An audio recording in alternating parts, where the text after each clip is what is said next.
Welcome to Houston Sports Talk with your host, Robert Land. Thanks for checking into the best Houston sports podcast, now part of the Bleav Network. And joining me from the Bleav Network, a colleague and NFL draft expert, Joe DeLeone, who co-hosts the First Team podcast. You regulars will remember him. He's joined us a couple times over the last few years, and it's where you want to go to get all your NFL draft insights over to the First Team podcast. We'll talk about that a little bit later, but good to see you, Joe. And before we get to the Texans draft, which team or teams had your favorite draft? Yeah, I think that the two that really stood out to me were the Kansas City Chiefs and the Baltimore Ravens. The Chiefs and the Ravens have just been two of those teams that have consistently been patient and not overthinking who they're going to take, drafting best available. And because they've done this so much over a long period of time, they're afforded the ability to keep doing that on a yearly basis. They've been able to accrue talent very nicely. The Chiefs, I loved that they ended up outside of Xavier Worthy, who's the perfect receiver prototype for Andy Reid's offense, but the fact that they get Jared Wiley to be the successor to Travis Kelce, who is a massive, explosive athlete, and them ending up with Kingsley Somatea in the second round is really, really a great pick for them. The Ravens, I was blown away that their early selections ends up being Nate Wiggins, who is the most athletic corner in the class. He's 6'2". He ran a 4.28 at the combine. He needed a little bit of work, but to have the ability of all these other elite athletes around him affords him to make mistakes as a rookie and to get better along as the season progresses. Them also getting Roger Rosengarten as their probable starting right tackle, high floor prospect, good athlete, needs that a little more to that power profile. They really, really hit a home run with their draft class. So those are two teams, which not good for the sake of the Texans here, because it's two AFC foes that they're going to probably see in the playoffs. Texans decide not to go with the first round pick, but they basically turned their first round pick into Stephon Diggs and Kamari Lassiter.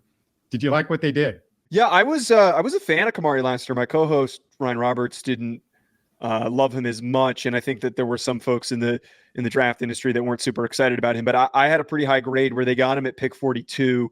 Is in line with my projection for him and where I thought that he was draftable. I mean, I would have even taken him at the end of the first round if other corners were off the board, which didn't end up being the case because Kool-Aid McKinstry was still there. Cooper DeJean was still there. His long speed isn't as good as some of the other guys in this class, which is certainly not great for a cornerback, but he had some of the best athletic testing for short area quickness, which that stands out to me. Maybe he succeeds better in the slot because of that, because you're not asking him to cover the full, over the top on long routes when he's tracking guys and on passing plays. But that short area quickness shows up a lot. Smart, savvy football player coming from that Georgia scheme, and more importantly, very, very good ball skills. So I liked that Kamari Lassiter pick. Is I remember last time you and I talked, we talked about how they needed some secondary assurances, and it seems like with the free agency offseason ads that they had, he would maybe make sense playing in the slot for them. Yeah, definitely. And usually the fan base is not happy that their team passed on one particular guy in a draft or with the first pick that they took. And surprisingly, I didn't hear much of that after the Lassiter pick. Was there anybody you think they would regret passing on who was taken in the next few picks? No, and that's why it goes in line for me where they took him, I was fully comfortable with. I had no problems with them taking him at 42. If the only spot I would have maybe felt weird about taking him if it was like in the middle of the first round, maybe if they took him at pick 23, which they originally had, I would be a little bit less excited about it. But no, I think it's tremendous, not tremendous value, but probably the most accurate value for where he was picked. If there was a pick that people questions that they took, it was Notre Dame tackle Blake Fisher at 59. I got no issue with the concept of taking offensive tackle insurance after both of your offensive tackles were banged up a lot last year, especially when we're talking about protecting C.J. Stroud, which should be the number one priority. How did you feel about Fisher? If I remember correctly, they took him before Rosengarten and Somatea, or maybe at least one of those guys. So that's not great, but Fisher was another player that I was a little higher on than the consensus. I had a mid to late third on him. I think he's more of a guard, but what value he brings, as you just talked about, if they took him in the third round, I think I'd feel a lot better about this. But the value that he brings is with last year, with all of the offensive line injuries and all the guys that you had to put out there, to have somebody who has the build to play guard, has the experience playing tackle, he can be a swing player for them. He can slot in training camp wherever the need is found. So I think the pick makes sense for the Texans' needs, but definitely was a little bit of an overdraft. Yeah, Texans fans will be happy to hear that you feel like he can play guard, because that's a bigger question mark, really, with Titus Howard. Looks like he's healthy and is going to be back and ready to go in the first week. In the third round, Caserio appeared very happy after it was announced he'd picked USC safety Calen Bullock. Joe, safety was a need position. Yeah. But did they get a good one? This is like the one pick that they had that I'm like really grossed out by. I think that Calen Bullock, if you just look at the traits, he is an unbelievable athlete. He flies all over the field. He's tall. He can disrupt the catch point, but he doesn't tackle.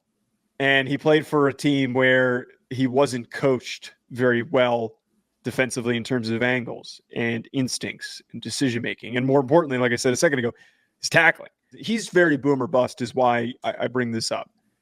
If he was selected somewhere on day 3, I would give the total thumbs up and say, great.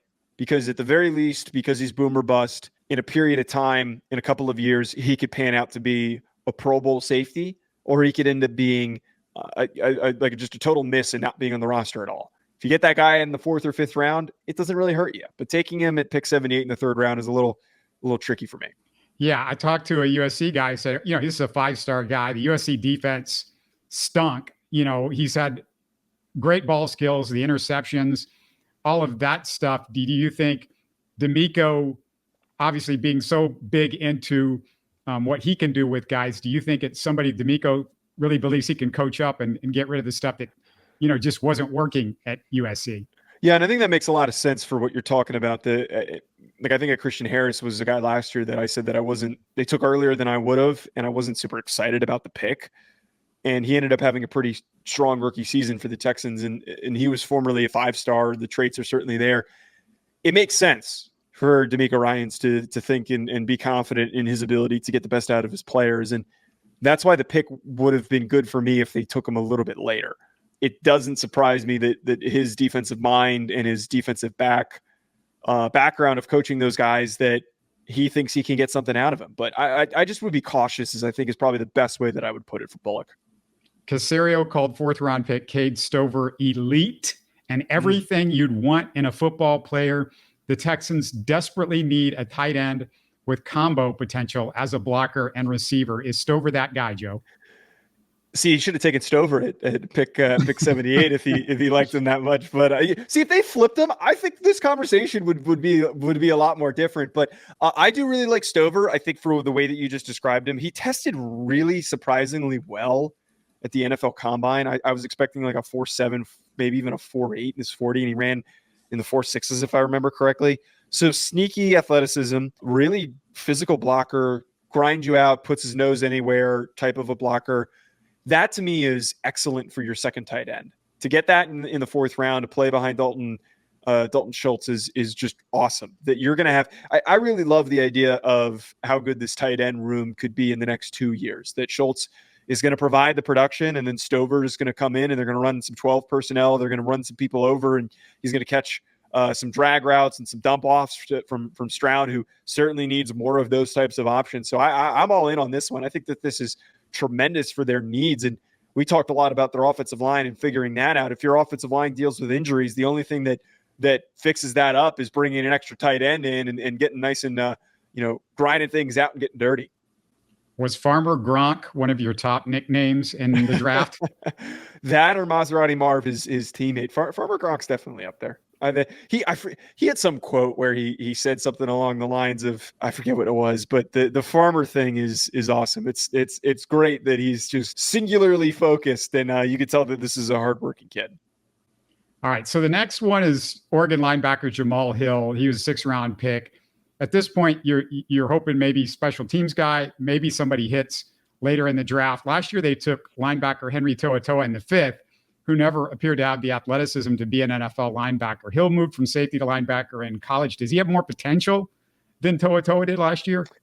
I would say that I would have a little bit more hope on ceiling for To'oTo'o than I would for Hill, but you just hit the nail on the head for what you're doing with a guy like Hill, who you mentioned has background playing defensive back. He played linebacker this past year, really low missed tackle rate. So that's what you want on special teams. You want a guy that's got a lot of snaps, that's done a lot of different things, And I think that he's going to be one of those guys that runs down full speed on kickoff. And although kickoff's changing now, so I don't know what the heck that's going to look like, but running down on punt, blocking on punt, those are all the things that you want. And to get that with a player like Hill, I think is strong for them in the 6th round. I wouldn't have much of an expectation that he ends up in the starting lineup and ends up being a contributing linebacker on this unit, especially considering the other guys that are on the team right now. They also grabbed Louisville running back Jawhar Jordan in the 6th. And we had Bleav Network's Caleb Hall from the Cardinal Coverage podcast who said Jordan was banged up in the second half of last season, which affected his numbers and his 40 time. Caleb even said Jawhar would have been a 4th round pick if he was healthy. Is that possible, Joe? Yeah, I was really shocked that Isaac Arendo was the faster running back of the two of them at the combine. His teammate was Garendo, and Garendo was far less productive than Jawhar Jordan was. And it's so funny that when we get in this draft process, I have the advantage, I like to say, of covering the NFL or covering the draft and paying close attention to college football, because those that watch college football knew that Jawhar Jordan was a problem. He took over the Notre Dame game. He was unstoppable, quick. He's got the long speed. That 4.5 number is not really what he is. He is a 4.4 guy. In all truth, as you talked about, he was a little bit banged up. This is a really good spell option for Mixon. This is a really good 3rd down, throw him the ball in space, let him go to work, check down option. He is going to be a nice juice playing type of a dude that you add to the running back room. And we've seen with what the 49ers, where DeMeco Ryans comes from, the types of running backs that have come in and out of there that have had success in spurts. I think Jawhar Jordan fits that demo. I'm not saying he's Christian McCaffrey, but certainly could be Elijah Mitchell or a Raheem Mostert in terms of just being so dangerous in space. Yeah, and if you're asking a lot of Texans observers like what they like about Jordan beyond the juice and the kickoff returns, which obviously that can help in special teams, and I have no idea how this whole new special teams rules will affect everything. But what they love about this kid is he's great in zone scheme, and Dameon Pierce was lost last year in the zone scheme. You have the addition of Mixon, and you almost completely forgot that they've also got Dameon Pierce, that they've got a really well-balanced running back room right now. It is going to be advantageous for them that they're able to turn to different guys to do different things in different situations. I've been a big fan of Jordan. I was disappointed that his draft process didn't go as good as it could have been. And I think that this could end up being one of the more underrated selections that they had in their draft class. In the 7th, Caserio gets Auburn defensive tackle Marcus Harris, USC defensive end Solomon Byrd, and Michigan guard Ladarius Henderson. Could any of these guys be a huge surprise from the 7th? I think it would probably be Henderson would probably be the more likely one to be the surprise. And his athletic ceiling isn't as high as some of the other Michigan offensive linemen that he played with, but that you're getting a technically sound, well-coached physical football player that played for Jim Harbaugh. If there is a chance that somebody goes down with an injury and he slides in and plays a little bit, that wouldn't surprise me at all. But I think for the Texans' needs and what hindered them last year for having to work so many different offensive linemen in, to have steadiness in a guy like this, I think is going to be really strong. But the rest of these picks that they have feel like they're a little more special teams and probably will contribute less. What about Marcus Harris? Because I want to say, didn't he have 7 sacks as a defensive tackle in the SEC? Is that something that impresses you at all, or what did you think? I always try to take the sack production with a grain of salt. I don't know off the top of my head what his game logs stats were like, but I always try to take the sack production with a grain of salt. He is a physical run defender though, which is going to be valuable for them. And anytime that you can have additional bodies and rotate them in and have contributors along your defensive line. Harris, admittedly, I didn't have like a super deep dive on when I got to take a look at him compared to some of these other guys, but the production's there, as you mentioned, and he was important for Auburn being successful last year, than a lot better than people thought they were going to be. Last year, Caserio went into the draft with high picks, came away with players at sexy positions like quarterback, edge rusher, receiver. This was more meat and potatoes, Joe. If you get a starting caliber cornerback and safety for a secondary with tons of questions, though, that's a big deal. I mean, if your skepticism on the safety is wrong, it's a big deal if they can hit on Lassiter and Bullock. Yeah, and I forget if it was your show, or there were a couple of shows that I recall that I went on for a couple different teams that I talked about how when you're starting to enter this phase of going from being young and promising to being consistently good, you need high floor players. Meat and potatoes is the perfect way, I think, to describe the way that you need to start building a roster when you want to consistently build and win. You can take shots with a Calen Bullock with one of your selections on day 2. But the rest of these picks, Kamari Lassiter, not the highest ceiling out of any of the corners, but certainly the highest floor of the ones that were picked in the top 50 picks. Blake Fisher, high floor player coming from a program that puts out really good offensive linemen in Notre Dame.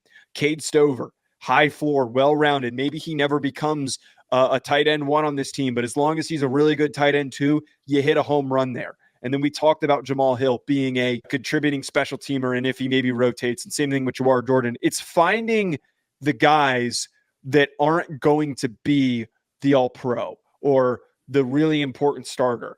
It's about now entering this phase of we need to accrue and have as many high floor guys as we can get, because the high ceiling guys are CJ Stroud, they're Will Anderson, they're Tank Dell, they're Nico Collins. Those guys have already been found and they've been figured out. Few teams in the NFL have a roster full of high ceiling players.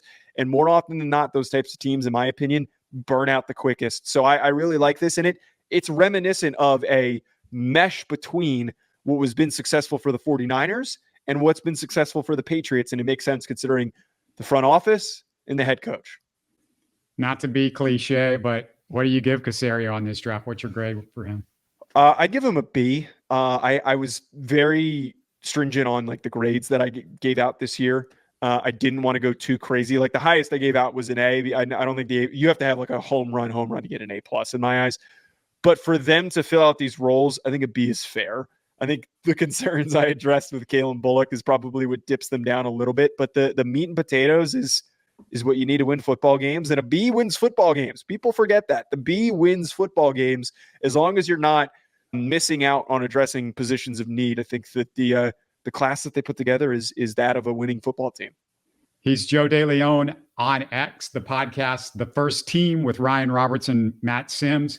Anything you want to plug? What are you guys working on with the draft over with now? Well, we're sickos, so we're doing the 2025 class already, and it's I'm behind somehow. We're 2 weeks removed, and I'm already You're behind. What?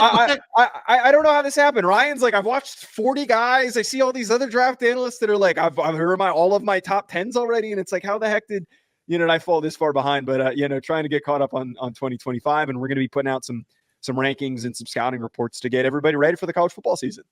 Fantastic. Before I wrap it up, quick reminder to Texans fans, we talked J.J. Watt's potential comeback and the Texans schedule coming out next week. A little bit of that conversation earlier this week. Yesterday, we did a tribute to Rockets legend Rudy T with the 30th anniversary of Clutch City this past month. Tomorrow, I've got a special Rockets guest, so you're going to want to check that out as a Rockets fan. And it's a busy week on the longest running Houston sports podcast. Thanks everybody out there for supporting us. And thanks again, Joe, for all the incredible insight. Great stuff, man. Of course. Thanks for having me. You're listening to Houston Sports Talk. Hey, don't forget to support us by subscribing and commenting on YouTube. You can always listen to us on Spotify, Apple, or your favorite podcast app. Tell your friends about us and share our show links on social media. Spread the word, everybody. Thanks for listening.